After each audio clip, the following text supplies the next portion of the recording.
Bonjour à tous. Aujourd'hui, je vais vous montrer une vidéo très intéressante sur ma façon d'expliquer à un particulier, une personne qui n'y connaît rien, comment entreprendre la bâtisse de parpaing sur colle. C'est une technique de construction que j'ai découvert il y a peu. Je connaissais déjà le système de la construction en briques collées. C'est exactement le même système. C'est pas forcément les mêmes outils, mais disons que dans toute la vidéo que vous allez suivre, je me suis mis à la place d'un particulier qui n'y connaît strictement rien à la maçonnerie, ou du moins qui n'en connaît vraiment que les bases. Donc j'ai tenté de vulgariser la vidéo en ce sens. J'espère qu'elle sera pertinente. Donc cette vidéo est en partenariat avec Fabemi. C'est eux qui nous ont permis de réaliser finalement l'ensemble du projet, car ils nous ont fourni toutes les solutions techniques de construction, à savoir les systèmes de plancher ourdi et notamment le parpaing à coller. Donc en ce sens, je les en remercie. Merci pour Gilles et pour Aurélie. Et en plus, ça me permet de vous montrer de belles choses. En attendant, je vous souhaite une très bonne vidéo.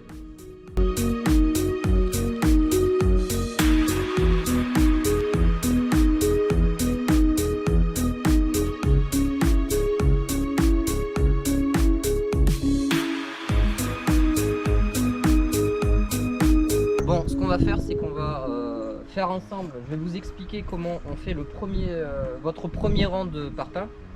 Plus exactement, donc c'est le deuxième rang. J'ai déjà bâti le premier, c'est ce qu'il y a de plus difficile.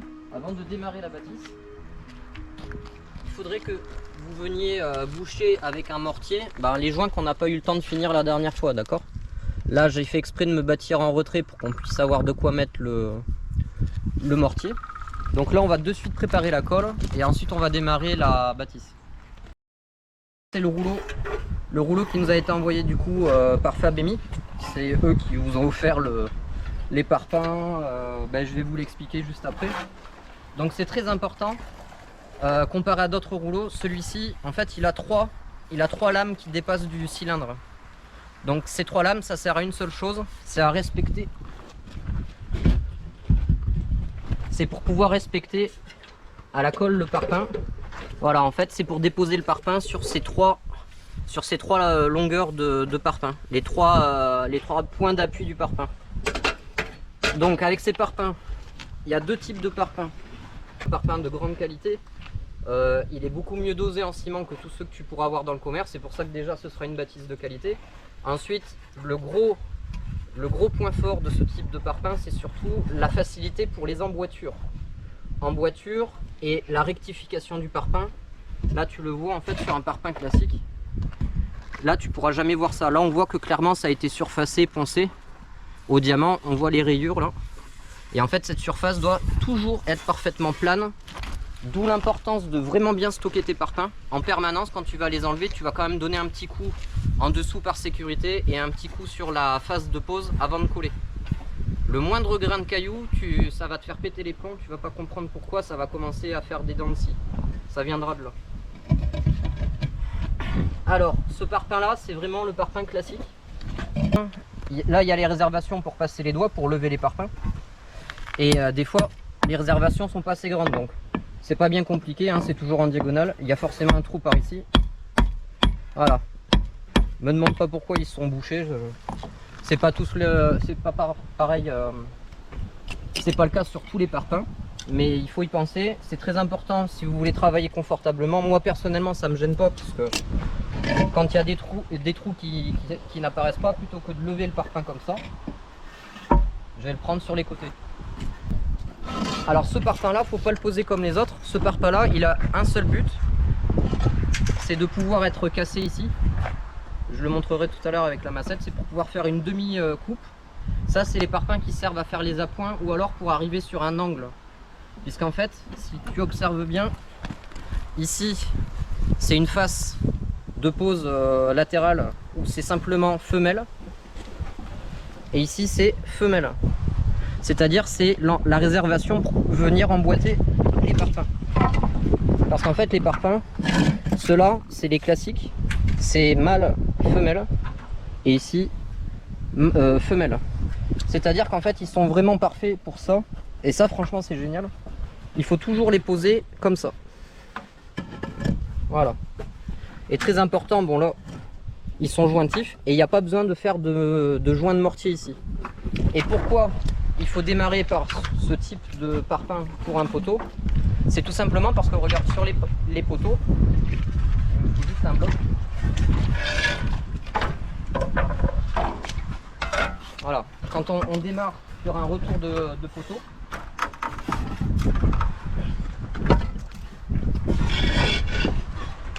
en fait, regarde, là t'as pas d'emboîture, t'as rien. Donc ce qui va se passer, c'est qu'avec la spatule ou avec la truelle, avant de présenter ce parpaing d'angle, qui va se raccorder avec le bloc d'angle, eh bien, il faudra graisser cette face-là. Il faudra y mettre un cordon de colle qui va venir s'écraser pour solidariser les deux. C'est pour compenser le manque d'emboîture, c'est tout. De toute façon, c'est des joints millimétriques. Hein. Ouais, le mortier colle, c'est un 0,4. Donc ça va être différent des sacs de colle pour la bâtisse. Ça va être différent des sacs de colle pour la bâtisse parce que là, ça c'est plutôt du 0,1 mm et ça c'est le mortier qu'on va utiliser pour le collage des parpaings, d'accord? Donc systématiquement quand on va faire la bâtisse, quand vous allez la faire, du coup je vais vous montrer comment faire évidemment. Systématiquement vous allez toujours vous réserver un petit seau de mortier avec du 0,4 et du ciment. Donc le sac de ciment qui est là. Et le principe pour pas vous louper, c'est minimum, il faut toujours respecter 1 pour 3. Mais par facilité, vous allez voir, le mortier il se tient quand même beaucoup mieux quand il est à 1 pour 2. C'est-à-dire on va mélanger un volume de ciment et 2 volumes de sable. On va tout faire au malaxa.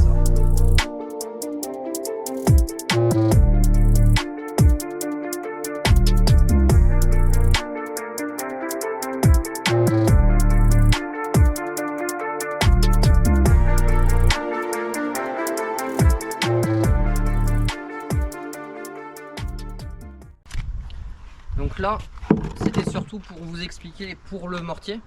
Vous allez voir qu'après, avec au fur et à mesure de quand vous allez bâtir, je vous invite, une fois que le seau de mortier il est vide, vous malaxez directement dans ce seau, vous faites juste moins de volume de sable et moins de volume de ciment.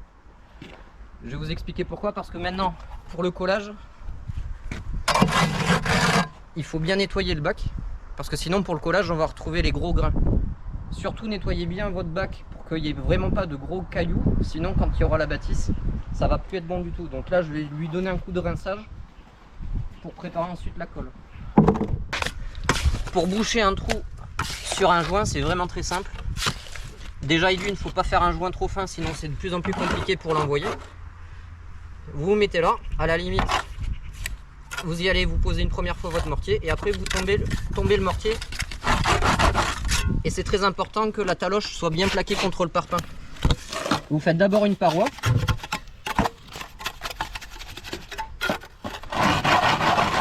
Et pendant que vous tassez le mortier, il y a la main gauche avec la taloche qui vibre le mortier.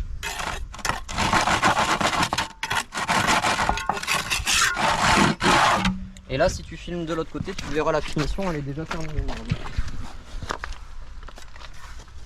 Au mieux qu'il y en ait trop que pas assez, vous venez simplement racler l'excédent de mortier.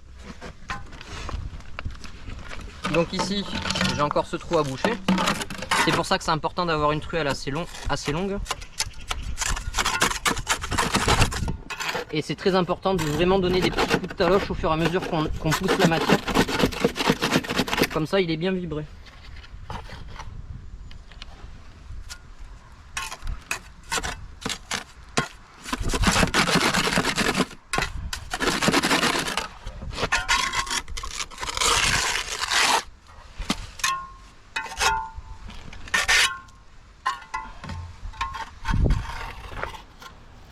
Voilà.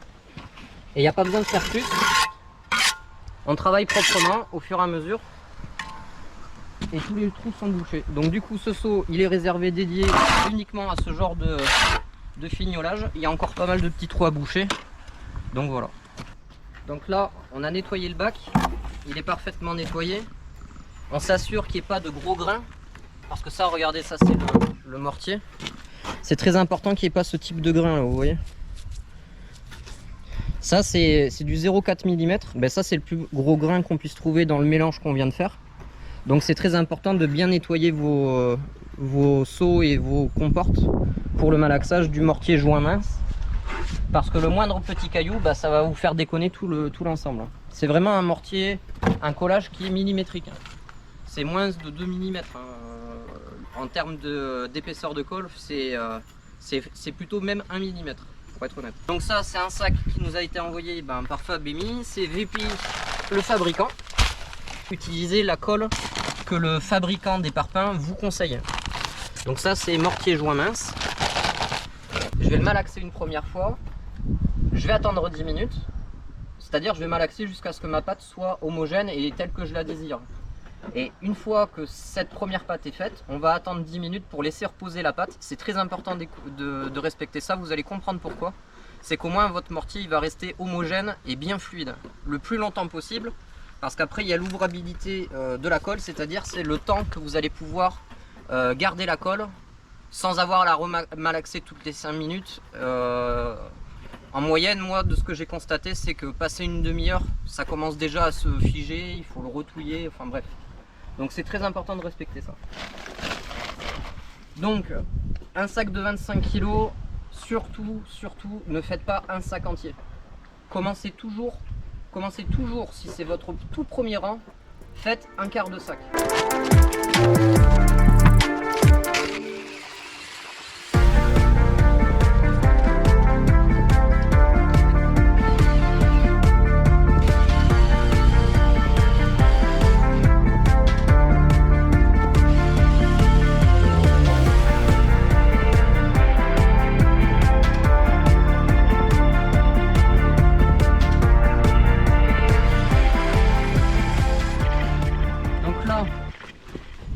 Le mortier-colle est terminé, il est prêt, on va se faire le mur du fond là.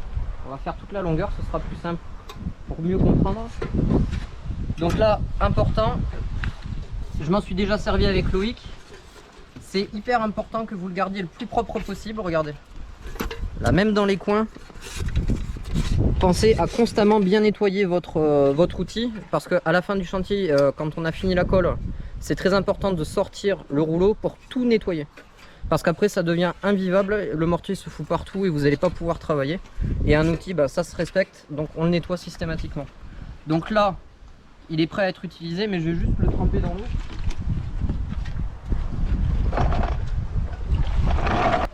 Donc pourquoi le tremper dans l'eau? Évidemment, il ne faut pas qu'il y ait de l'eau qui stagne à l'intérieur, hein, mais c'est que là en fait, c'est du métal. Donc quand le métal est sec, la colle va perdre son humidité dedans. Pour garder les qualités de glisse de la colle, on le mouille systématiquement. Comme ça, après, vous allez voir, la colle elle va parfaitement s'étaler.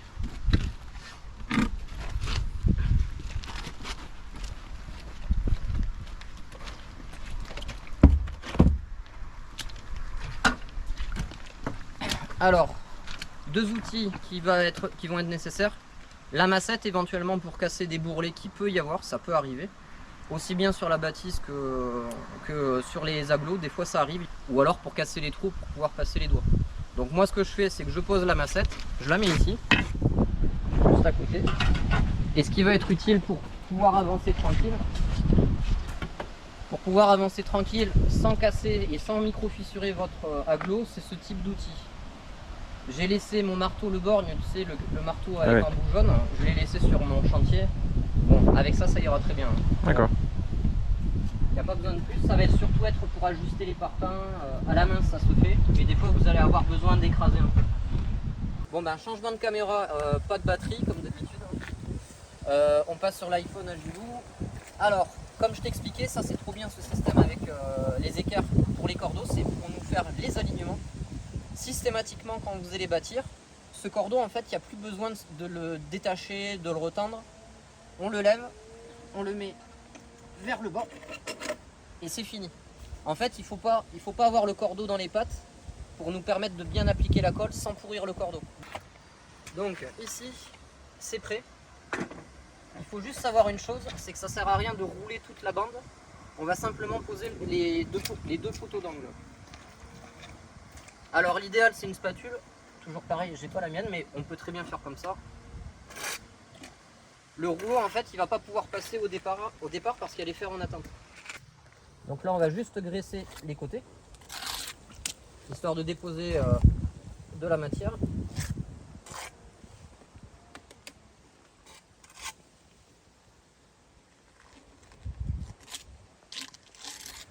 Voilà, ça va correspondre au retour du poteau d'angle. Et à partir de là, il ne reste plus qu'à remplir le rouleau, la rouleuse à colle. On en met 2 bonnes truelles, ça suffit. Et là, le principe, c'est qu'il faut toujours étaler en tirant. Surtout pas en avançant, c'est toujours en tirant. Là, il faut bien faire descendre la colle, tu vois. Et comme ça, tu auras un cordon qui sera régulier.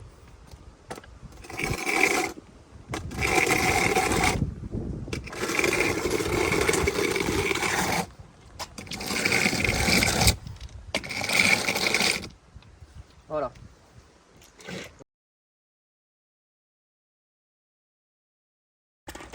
La colle elle est nickel puisqu'en fait elle se tient toute seule.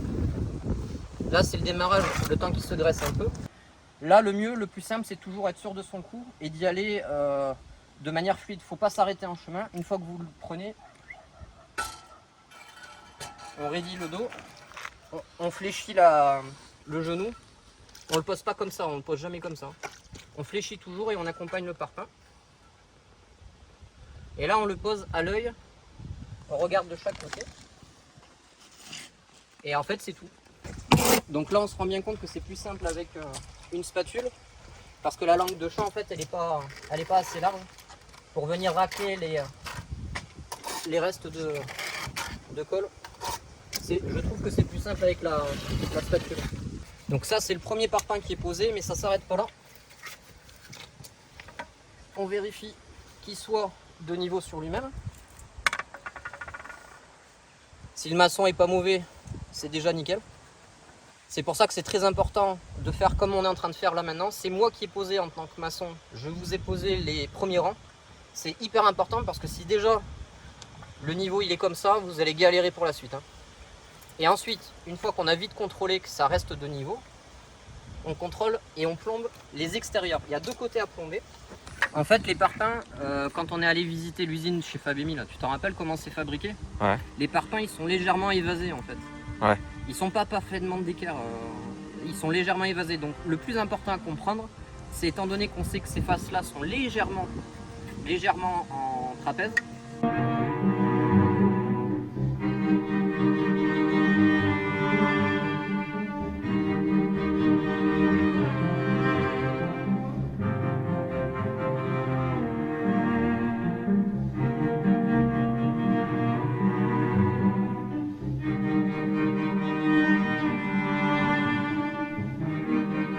Tu prendras toujours ta référence du bas du parpaing de référence, c'est-à-dire le premier, qui a la cote pile poil qu'on veut avoir, et toujours le bas de ce deuxième parpaing. Tu vois? Et là, je ne l'ai pas touché. Hein. Je l'ai juste posé à l'œil. Et si tu remarques bien, regarde, tu vois le jeu qu'on a là? Ah ouais, putain. Donc là, il est bon sur ce côté-là. Il reste à vérifier celui-ci. Et tu vois, c'est bon. Bon, voilà. Donc je vais aller poser le deuxième. Et là, tu peux montrer la pose si tu veux. De près, là, regarde. Quand ça s'écrase. Tu vois, là, je regarde bien mon parpaing de ce côté et de l'autre. Et je le pose direct comme il faut, là, tu vois. Tu peux te servir de la massette, mais étant donné que ça glisse tout seul, là, il faut racler quand même. Et là, un petit coup, toujours, ce sera toujours les mêmes références à chaque fois. Hein. Quoi qu'il arrive, il faut toujours garder sa première référence. Ce sera toujours ce point-là et toujours ce point-là. Et après, pour le prochain rang, ce sera toujours par rapport à ce point-là, d'accord? D'accord. Donc là, tu vois bien qu'il faut qu'il avance.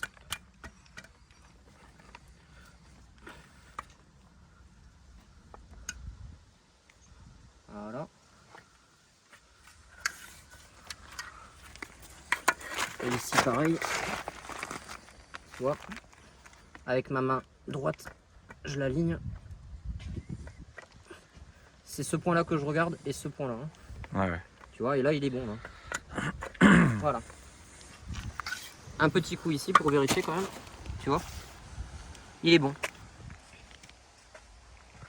Et ça sert à rien de contrôler ici, puisque de toute façon on va contrôler la longueur. Et étant donné que mon premier rang était nickel, ça sert à rien de contrôler ici. Le plus important c'est de toujours plomber les extérieurs. On peut plomber les intérieurs, ça dépend de la finition. Si tu veux faire parpaing apparent en mur intérieur, tu peux très bien plomber, mais uniquement de l'intérieur. Parce que très souvent il y a du jeu, tu vois. Mais on ne plombe pas l'intérieur et l'extérieur. On plombe toujours soit l'extérieur, soit l'intérieur. C'est tout. D'accord. Bon, et ben voilà. Hein. Ah super. Et ben voilà, c'est ça la spatule. Alors ça, ce sera pratique en fin de chantier. Comme ça, tu t'en sers, tu mets la colle. Tu viens boucher les petits trous dans les parpaings avec les restes de colle. Tu verras, c'est trop bien ça. Mais je vais me mettre de l'autre côté. Je vais tendre. Une fois que les deux parpaings sont posés, c'est ça qui est cool avec ces écarts. Il y a juste à faire ça là, tu vois. Il n'y a plus besoin de régler quoi que ce soit en fait. Il est déjà en place ce truc. Tu vois, il est prévu pour faire le retour. Et en fait, ce qu'il y a de cool, c'est que ce petit taquet, il va te permettre d'avoir, tu vois, cette régularité de lecture. Parce que si le cordeau il était comme ça, les parpaings, tu n'arriveras pas à lire si l'écartement est le même à chaque fois, d'accord, lors de la bâtisse. D'accord. Tu vois, le retour il est de suite fait, c'est un bon alignement, tu vois, c'est nickel. Tu vois, ça correspond à l'épaisseur de la platine. D'accord. J'ai expliqué tout à l'heure, très important. Il y avait une butée qui était fournie avec, tu sais, qui te permet de suivre le truc, mais franchement, moi j'aime pas, je l'ai sorti. Ah, ça c'est les écorces de pin. Voilà. Là on voit le cordon est bon. À la limite ici, tu vois, rien ne t'empêche de remettre des petits points quand tu vois qu'il y a des manques. Et tu vois ce que je te disais, c'est pour ça qu'il faut la langue de chat.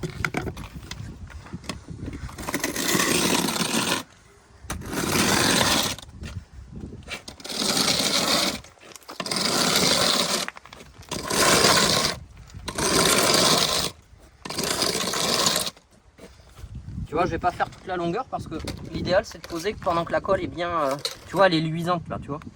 T'attends 5 minutes, elle va devenir légèrement mate, ça veut dire qu'elle va perdre le tac, sa capacité à coller. Ouais. Ce sera juste, sinon ça va devenir une sorte de cale quoi, une cale de mortier mais pas, qui va pas garantir le scellement.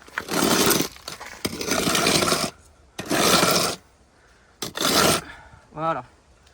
Donc tu essayes de toujours être à l'aise et là tu poses. Et regarde, tu poses de manière à ce que ça vienne bien frotter contre ton parpaing. Et là, tu vois, là, il n'est pas tout à fait à fleur.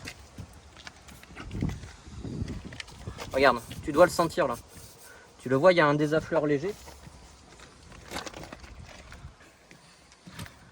Mais de toute façon, tu le sens. Hein. Tu le sens quand il y a un désaffleur. Tu comprends ? Ouais. Donc là, tu viens le taper pour éviter de le faire à la main. Et là, c'est bon, tu vois. Ah ouais, d'accord. Et pourtant, ça fait pas longtemps qu'on l'a laissé ce truc. Regarde, quand tu poses, toujours, hein, tu viens te mettre dans l'emboîture. Et là, tu vas le faire glisser doucement. Voilà. Et là, tu es sûr d'être à fleur. D'accord. Ensuite, là, tu sais que de toute façon, l'emboîture, elle est bonne. Et tu regardes juste ici pour garder ce petit écart qu'on a régulièrement, tu vois. Et tu te prends pas la tête, tu respectes toujours ça. Là, ici, pareil, il y a un petit désaffleur. Tu viens corriger. Tu vois ? Ah, d'accord. Tu vois, bah là, c'est le cas typique. Bah tiens, on va montrer. Tu vois, j'ai pas réfléchi, regarde. Puisque là, ici, il y a un parpaing, un bloc pour éviter de faire le collage. Ah oui. Donc, je vais le sortir. Tu vas voir à quel point ça colle bien. Ah oui. Il vaut mieux qu'il y ait un peu plus de colle. Je sais que sur ce côté, tu vois, j'ai tendance à pas en mettre assez. Sur le cordon là-bas, ça va. Mais sur la fin, tu vois, il y en a légèrement pas assez. Bon, c'est pas grave, hein, ça va tenir. Mais il faudra essayer de guetter ça. Ça va pour l'instant, les explications ? Ouais, et juste une question, là, entre les deux, là, t'en mets pas de la colle sur le champ, là, non ? Non, en fait, c'est un système de parpaing. C'est un des gros avantages, c'est que tu perds pas de temps à faire les joints intermédiaires entre parpaings. Ce système d'emboîture est là pour justement t'affranchir des joints entre parpaings. D'accord. À part pour celui que je vais montrer là, je vais vous montrer. Puisque ici il n'y aura pas d'emboîture. Ici c'est mâle, femelle, femelle. Donc ce que je vais faire, je vais graisser ici. Et je vais graisser ici. Donc là tu le poses. Tu refais exactement la même. On se sert du maillet.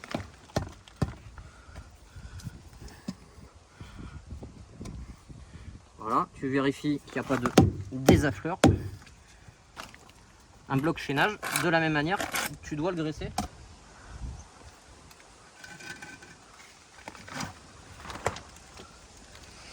Bien le taper.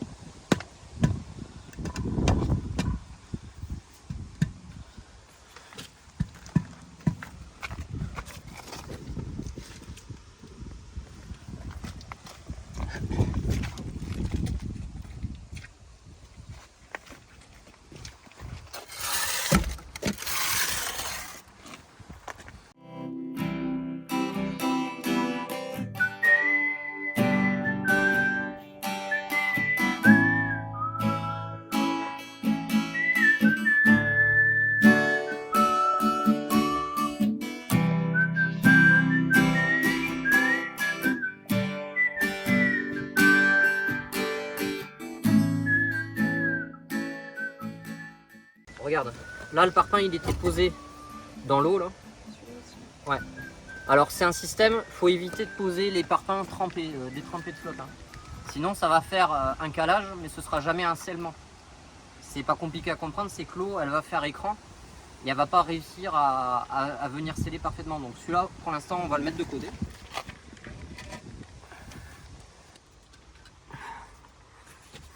Et tu vois. Alors là il y a deux solutions possibles. C'est soit tu fais ça, d'accord? Ouais. Voilà. Auquel cas tu as une grande coupe à faire. Mhm. Soit ce qui est vraiment pas con du tout, tu sais, c'est tu le mets là. Comme ça tu coupes le joint en deux. Ça vous évite de faire une coupe et c'est juste du mortier. D'accord, ok. Et très souvent en maçonnerie, franchement c'est juste une question d'esthétique. Hein. Évidemment s'il y a 10 cm c'est idiot parce que le mortier il va pas se tenir. Mais là regarde, s'il passe deux doigts, tu peux faire un joint au mortier. Idéalement sinon ce qu'il faut faire c'est que vaut mieux viser l'emboîture. Parce que ici de toute façon il y aura de la colle à mettre. Ouais. Donc tu y fous ça. Voilà, lui tu sais que c'est bon. Après avec le parpaing, ce que tu fais, tu te sers on va dire du marteau. Tu essayes de repérer et de te dire à peu près ça représente quoi comme épaisseur. Voilà. Ça c'est le niveau fini. Mais c'est très rare que tu arrives à faire une coupe nickel. Je vais couper ici.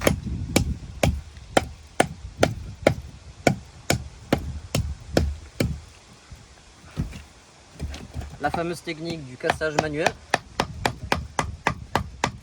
Mais ça m'étonnerait que tu y arrives du premier coup. Hein, franchement, en plus, les coupes les plus fines, c'est les plus difficiles. Hein. T'entends le son cloc-cloc? Ouais. Là, faut pas insister parce qu'il va péter là.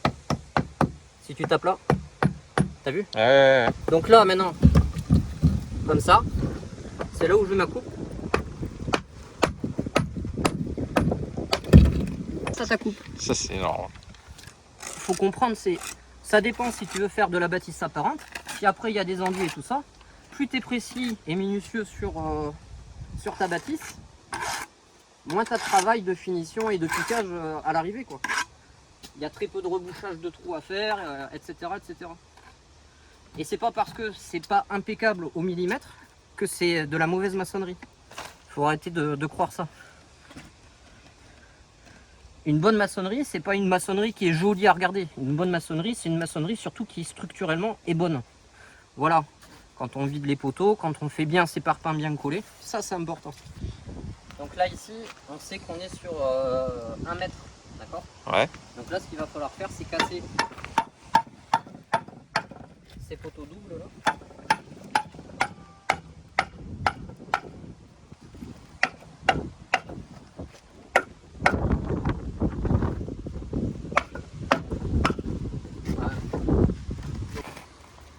Il va falloir casser celui-ci, tu vois, pour éviter une coupe. Enfin.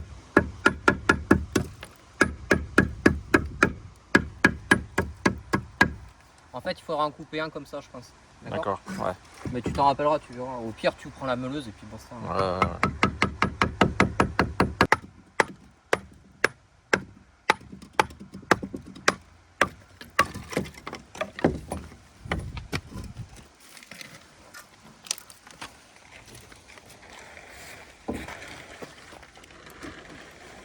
Voilà. Tu vois? D'accord. Étant donné qu'on passe pas, là tu le casses normal, tu auras juste une coupe à faire manuellement avec la massette. Tu vois, regarde, finalement t'as pas tant de marge que ça. Hein. Et au pire, si cette petite, t'auras forcément des petits bourrelets, bah tu vois, tu le recasses à la massette. Ouais, d'accord, ok. Mais au moins tu sais que c'est comme ça qu'il faut faire. Un entier, du mortier pour le sceller après, et c'est tout. Après, ça se nettoie à l'eau. Hein?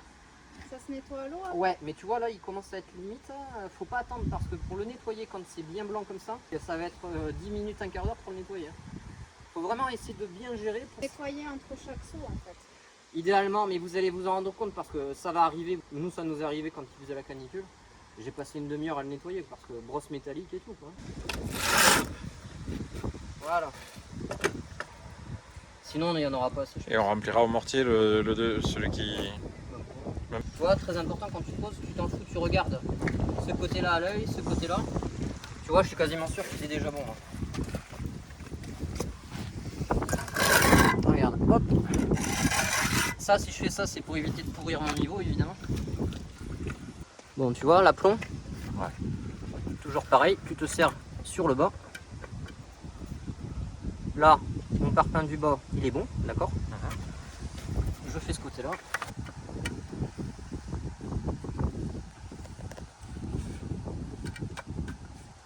Voilà. À partir de tous les 4-5 rangs, utilise le fil à plomb quand même. D'accord. Alors le fil à plomb, ta référence ce sera toujours quel point? Le bas? Oui, mais quel point? Celui-là? Voilà. En fait, quand tu vas poser les rangs de plus en plus haut à partir de 2 mètres, vaut mieux donner un petit coup de fil à plomb quand même, c'est vraiment l'idéal.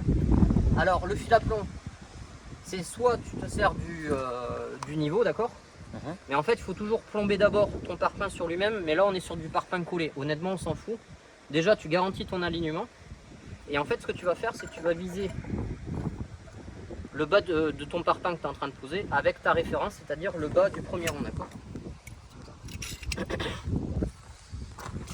Et alors, le fil à plomb, c'est ça qu'il y a de bien, c'est que c'est infaillible. Et plus il est lourd, plus tu auras une bonne lecture, puisqu'avec le vent, il ne va pas trop bouger, d'accord. D'accord. Alors le fil à plomb, ça se tient comment?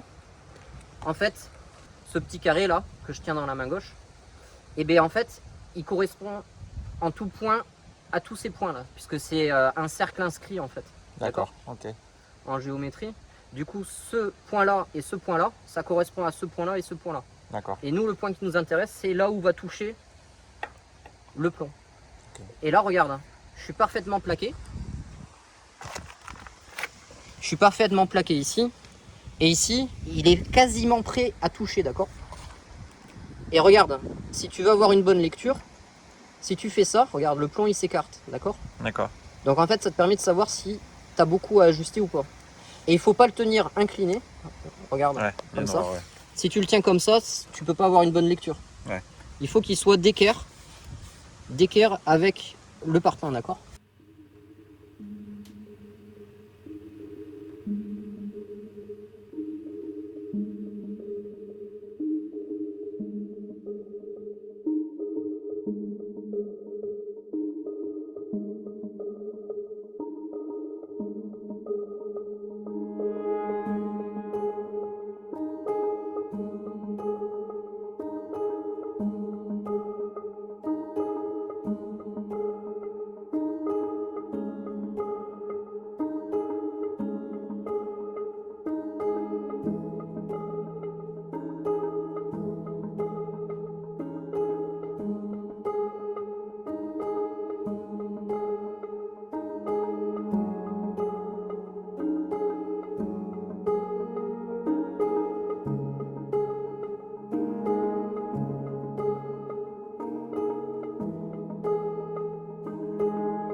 fais des coups francs, tu vois, bien à plat.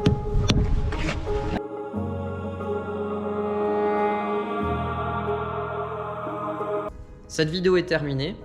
J'espère que mon argumentation et mes explications ont été le plus claires possible.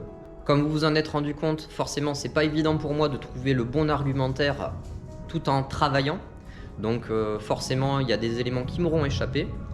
Mais je trouve que ce type de situation est vraiment la situation la plus pertinente en termes d'explication, parce que c'est exactement comme ça qu'on se retrouve à expliquer aux gens ce qu'on est en train de faire. C'est clairement le type de vidéo que j'ai toujours apprécié de faire, parce que finalement il n'y a pas de script, c'est vraiment des explications au fur et à mesure du chantier. Ça me permet d'être plus pertinent sur plein de détails techniques qui peuvent échapper à l'amateur ou aux professionnels. Encore une fois, je ne suis pas un professeur de maçonnerie, j'essaye de vous montrer ma façon d'expliquer les choses dans cet univers du bâtiment qui me plaît le plus finalement.